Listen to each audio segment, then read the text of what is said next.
The narrow alley led us deeper into the heart of Boston's oldest warehouses, where the smell of salt and mildew mingled with the faint odor of spilled chemicals. Shadows clung to every corner, and the fog, still thick from the morning, lent an almost spectral air to the place. I could feel the weight of expectation pressing upon me, for this was where Cadwell's mind would unravel the hidden design of the crime. He crouched beside a series of crates, examining the worn wood with meticulous care. "See here, Marcus," he whispered, tapping lightly on the planks. The friction marks are consistent with a lever and counterweight system.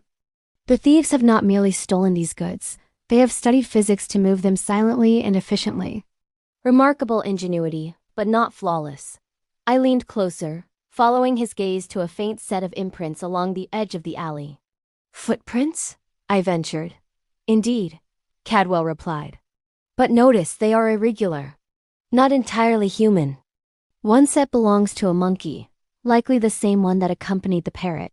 See the pressure and spacing? These animals have been trained to avoid certain surfaces, leaving selective traces. Observe the droppings. The parrot's diet tells me the exact species." He bent to pick up a small green feather caught in the corner of a crate. "This, too, is a clue. Not merely an incidental trace, but an indicator of movement, one that will lead us to the warehouse where the stolen cargo awaits." We proceeded with caution, Cadwell leading and me following, notebook in hand. Every step, every observation seemed calculated, yet I could never hope to anticipate the leaps of logic occurring in his mind.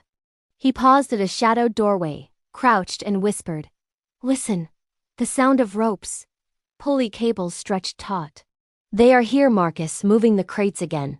I strained my ears but heard only the distant clatter of the harbor. Cadwell's eyes, however, saw everything. A slight indentation in the wooden planks, a smudge of chemical residue, a telltale scratch where a pulley hook had scraped the wall. With a glance, he had reconstructed the path of the thieves, the mechanics of their lifting devices, and the likely location of the warehouse. "Notice the chemical traces," he continued, crouching to examine a faint powder near the doorway. "A simple compound designed to obscure footprints, but it is traceable if one knows its composition. We shall follow it quietly and discover where they hide the stolen cargo."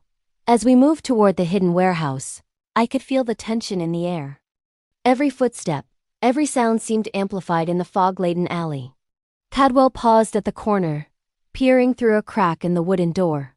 Inside, crates were stacked in careful order.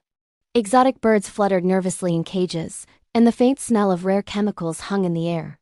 He turned to me, expression grave but eyes bright with anticipation.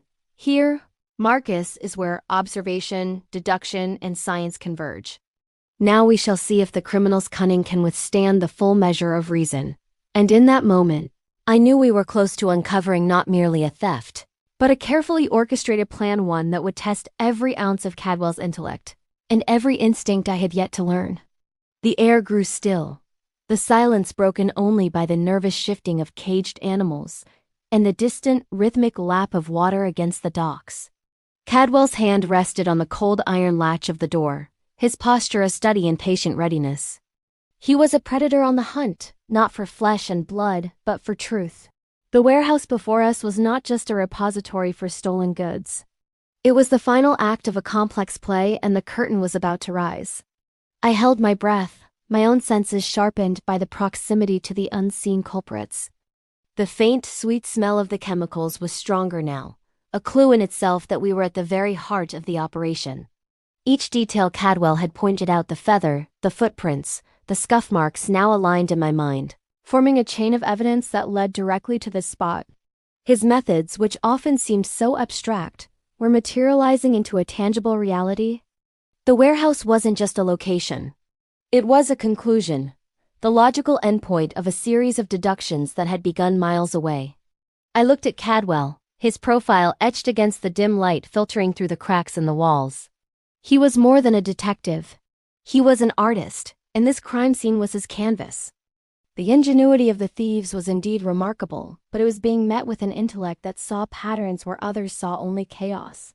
He gave a slight nod, a silent signal that the moment of confrontation was upon us. My heart hammered against my ribs, a frantic drumbeat in the quiet alley. We were stepping from the world of theory into the world of action, and I could only hope to keep pace with the master of deduction beside me.